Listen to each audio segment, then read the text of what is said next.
এই বাংলাদেশ চীন মৈত্রী সমিতির মাধ্যমে যায়।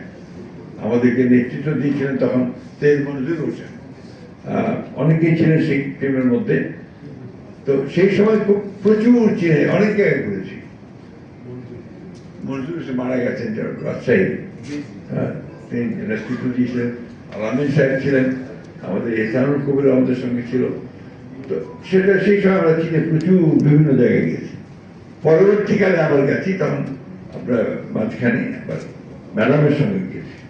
ম্যাডামের সঙ্গে যখন গেছি 2002 সালে, তখনও প্রচুর জায়গায় তারা আমাদের নিয়ে গিয়েছিলেন এবং সেই স্মৃতিগুলো বারবার মনে পড়ে। এবং যে গেস্ট হাউসে ম্যাডাম ছিলেন, একই গেস্ট হাউসে আমাদের প্রধানমন্ত্রী তারেক রহমান সাহেব ছিলেন। The same guest house. The madam resided they accommodated madam in this delegation led by Tareq Rahman was also in the same guest house, I remember. এবং ওই সময় গ্রেট হলে ম্যাডামের রিসেপশন দিয়েছিল তারা। আমি কথাটা প্রায় বলি, যেটা একটা কিভাবে বলবো এটাকে, যে কাকতালীয় নাকি আপনার বিধাতার একটা ইচ্ছা আমি জানি না। সেটা হচ্ছে যে ওই তখন প্রচন্ড শীত ছিল, বাইরে আপনার রিসেপশন করা সম্ভব হচ্ছিল, গ্রেট হলেই রিসেপশনের ব্যবস্থা হয়েছিল। তো গ্রেট হলের রিসেপশনের সময় যখন ম্যাডাম চীনের প্রধানমন্ত্রীকে তার ডেলিগেশন মেম্বারদের পরিচয় করিয়ে দিচ্ছিলেন, সেই সময় পাশাপাশি দাঁড়িয়েছিলাম, আমরা ছিলাম, আমার পাশেই আমাদের আজকে প্রধানমন্ত্রী তারেক রহমান সাহেব ছিলেন। তো ম্যাডাম যখন পাশে এসে প্রধানমন্ত্রীকে পরিচয় করে দিলেন যে হি ইজ মাই সান তারেক রহমান, চীনের প্রধানমন্ত্রী তার হাতটা শক্ত করে ধরলেন, ধরে বললেন, carry the flag of your father and mother. এটা আমি বুঝতে পারি না, এটা আমি সবসময় বলি। কারণ আপনি দেখুন, সেই শহীদ প্রেসিডেন্ট জিয়া রহমানের স্বাধীনতার সার্বভৌমত্বের যে পতাকা, নিজের দেশকে তুলে ধরার যে পতাকা, উন্নয়নের যে পতাকা, সেই একই পতাকা কিন্তু দেশের বেগম খালেদা জিয়া বহন করেছেন। এবং সেই ব্যক্তি তারেক রহমান আজকে এত সংগ্রাম, যুদ্ধ, লড়াই করে সেই পতাকা আবার তুলে ধরেছেন। That is the success, that is the achievement.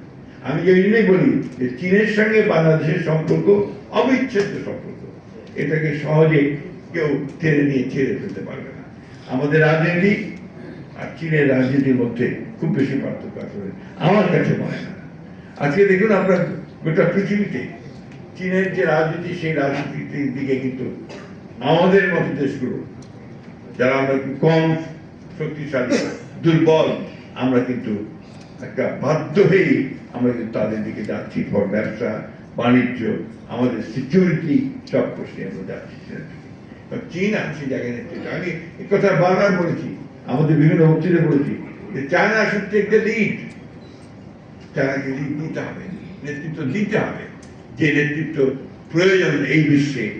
অন্যায়ের বিরুদ্ধে, আধিপত্যবাদের বিরুদ্ধে, সম্প্রসারণবাদের বিরুদ্ধে চায়নাকে নেতৃত্ব দিতে হবে।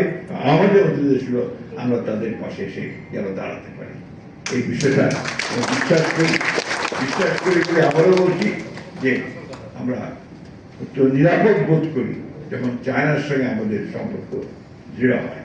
এই কথাটা আমি আবার বললাম, কেউ কিছু মনে করলে করতে পারে, আই ডোন্ট মাইন্ড, বাট চায়নাকে আমাদের দরকার, চীনকে আমাদের দরকার। সেখানে আমি again I thank you very much for taking this aggressive attitude and effort to build the leadership, the friendship between China and Bangladesh closer, and I appreciate you all of it. Thank you very much. আপনাদের সবাইকে ধন্যবাদ। আমরা আশা করি দেশটা তো আমাদের চীনের সঙ্গে সম্পর্ক আরো দৃঢ় হবে, এই বন্ধুত্ব আরো দৃঢ় হবে, মিউচুয়াল যে রেসপেক্ট, সেই রেসপেক্টের সামনের দিকে আমরা এগিয়ে যাবো। ধন্যবাদ।